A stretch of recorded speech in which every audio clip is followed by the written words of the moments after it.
Hey friends, thanks for stopping by Rambler's Backyard Diner today. We've got a treat for you. You know, pizza, when you do it at home, is supposed to be pretty simple and cheap. Well, today we are going to make a Wagyu A5 pizza, and it's going to be fantastic. So stick around and watch this. All right, I've already prepared the dough, and you're going to see that here in just a second. But I prepared roughly a 1 pound ball of dough. That looks bigger than 1 pound. That's because there's lots of air in it. And I've got some mozzarella that I've cut it up into these little cubes instead of shredding it. And of course, we have our Wagyu A5 steak from Costco. This is leftover from Christmas. I had it in the freezer.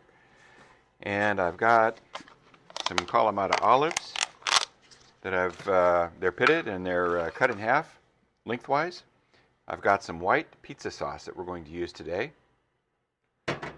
And I've got a little bit of Italian seasoning, some salt, pepper, onion, garlic, and we of course have our semolina flour and a little bit of that pizza flour in case we need it.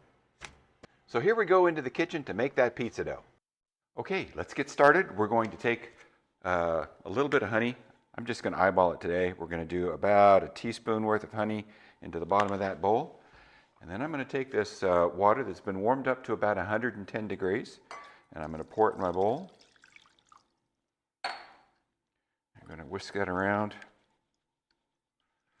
Then we're going to take this Fleshman's pizza yeast, and if you're using bulk instant dry yeast, you're going to use about 7 grams, and you're going to go ahead and put it in the water, mix that yeast around, and let that start to bubble away.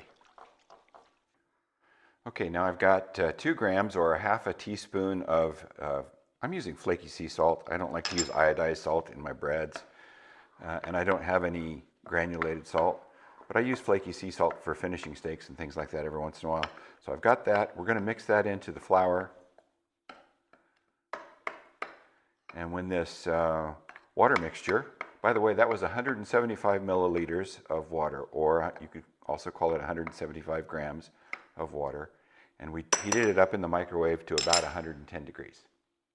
Now you can see that our yeast has started to bloom already, so we're all ready to go. Now we're going to pour our flour mixture into that water and yeast mixture. We're going to give that a good stir. By the way, this is a 70% hydration dough. We're going to get that into a kind of a shaggy dough there. Get all of the powder off of the edges.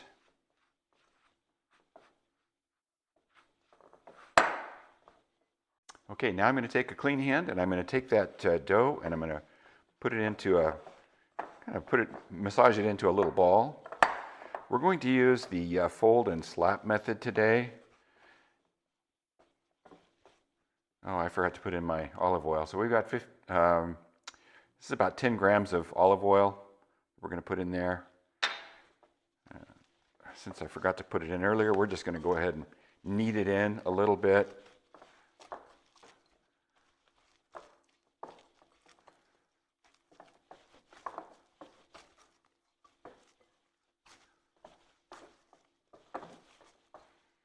We're not going to do a whole lot of kneading. We're just going to knead it a little bit, form it into a nice ball.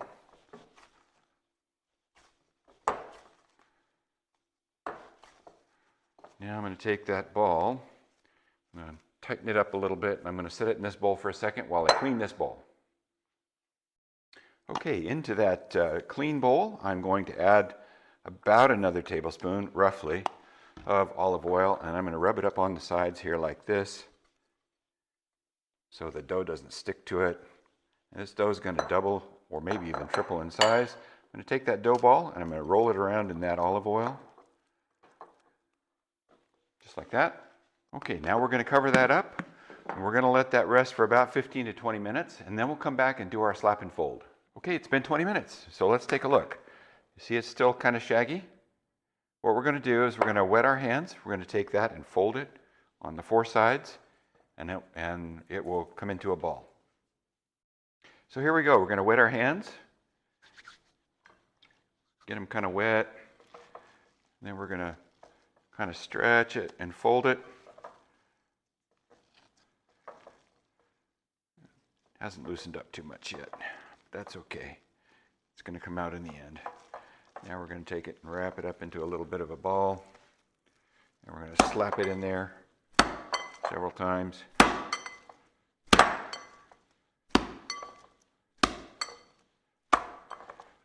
Okay, we're going to give it another 20 minutes, maybe 30, and then we're going to come and do the stretch and fold one more time. All right, it's coming along, so time for one more stretch and fold.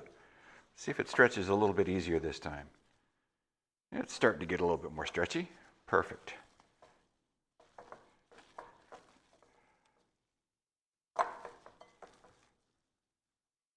And we're going to kind of roll that into a ball, tighten it up,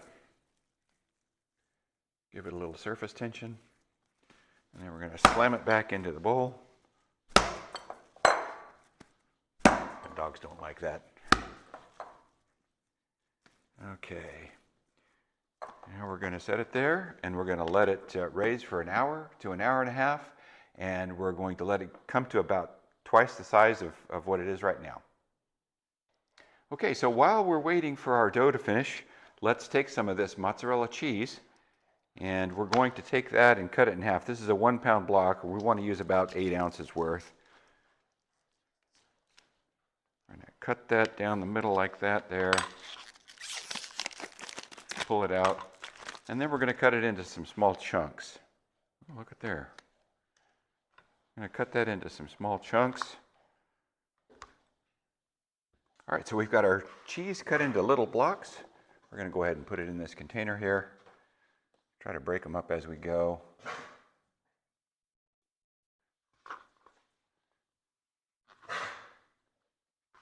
And then we'll take that out to the oven, and we'll see you out there in a few minutes. All right, now that the pizza dough is all ready, we're going to take our salt, pepper, onion, garlic mixture, and we're going to sprinkle some over the top of that Wagyu A5 steak. That's a nice ribeye. And we're going to flip them on over. And we're going to season the other side. Make sure it's nice, well seasoned. It's just salt, pepper, onion, garlic. We're going to keep it simple. And now we'll go light up the griddle. Okay, we're going to light this baby up. It's not too cold out here anymore, so we're just going to go ahead and keep it on high. And first thing we're going to do is we're going to wipe it down with some oil. Make sure everything's nice and clean and slick. Wipe it down real good.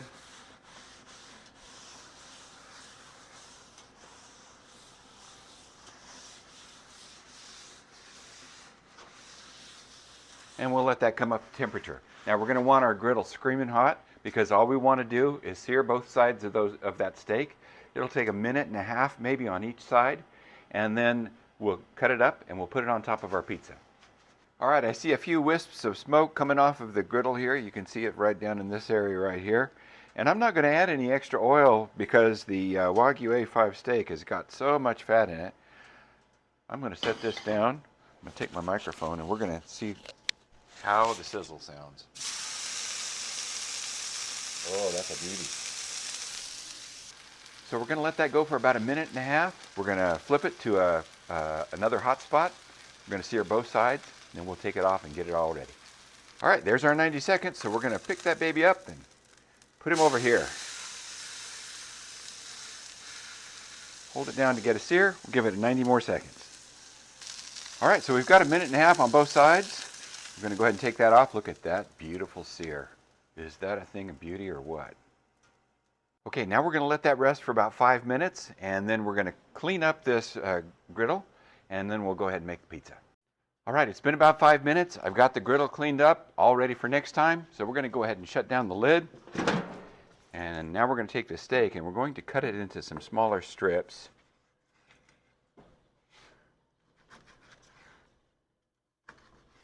Let's see how the inside looks. It's about medium. Yeah, the Wagyu A5 cooks really, really fast. And you know, you really want to cook it on a griddle as opposed to the grill, because the grease will just, all it will do is create a grease fire. That's no bueno. All right, next thing we're going to do is we're going to take some semolina, take a good handful of it, about like that. We're going to spread it down here onto our paddle. And we're going to dump out our dough ball. I'm going to take that, put it in the middle, flip it over a couple times so that it gets a little bit of that semolina on it. I'm going to work from the inside, push out.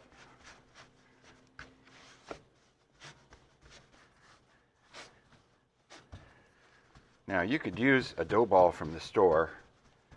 They're not very expensive, only about $3.50 or so, $2.99 sometimes, if you can find them on sale. But I stretched a little hole in that one. All right, anyway, let's push it out a little bit more. I'm watching my salt, however, and the store-bought doughs have a lot of salt in them. This has about a third of the salt that the store-bought dough has in it, so that's perfect for us. So today we're using this Paisana New York's white pizza sauce for our sauce. We're going to dump down, I don't know, about a quarter of a cup, maybe a little bit more, a third of a cup on there. We're going to spread it around real good. Use the back of the spoon.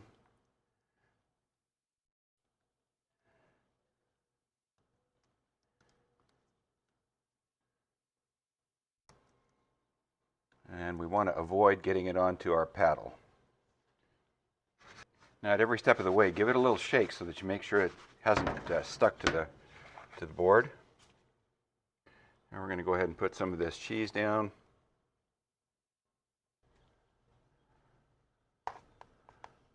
Yeah, that's probably enough right there. Okay, we're going to take those steak strips and lay them down across the pizza here. We've probably got more steak than we need for this, so maybe we'll save some for another cook later on. We'll see.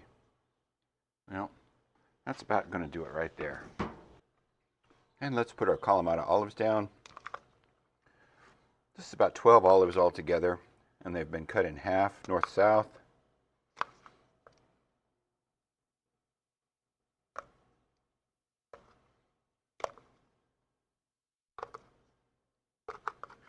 We'll just go ahead and use all of those. All right, let's take it to the pizza oven. All right, so our pizza oven has been heating up for the last, I don't know, 20 minutes or so. And we're going to go ahead and turn off the turntable, slide it in there, get that turntable turned back on, and let her cook. Okay, it looks like it's about done. So we're going to go ahead and turn off the turntable, slide in there, and get that pizza. Look at there. All right, we're back at the table. Let's go ahead and put that on our board.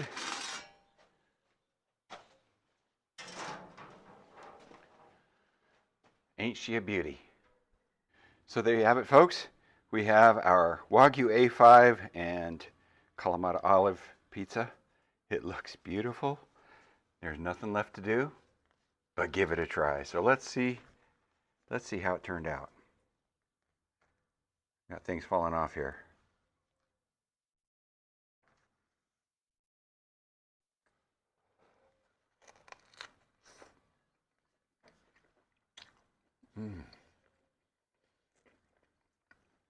Oh, that is so good.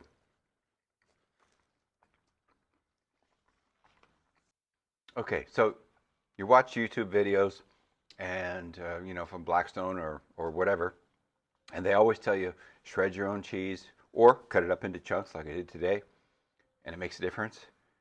It really does make a difference.